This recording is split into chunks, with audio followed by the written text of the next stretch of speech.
Hi, I'm Brittany with WTI, and opening tin cans can be a dangerous business. So this Kuhn Rikon can opener makes that job a little safer.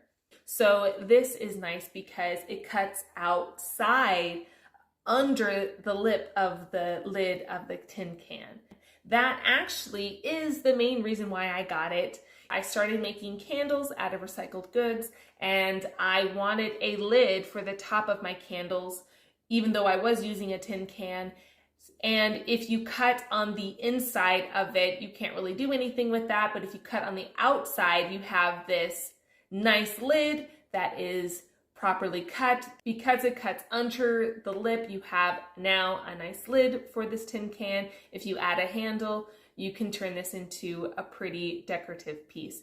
It does such a nice job in cutting. There are no sharp edges. When you lift it up, you don't have to worry at all for any possible slices. It is a really nice item that's so well made. I like that it has, as you get up close, kind of looks like a parrot beak. Put the lip of the lid right into that, press this down, pull it up. It works really, really nice.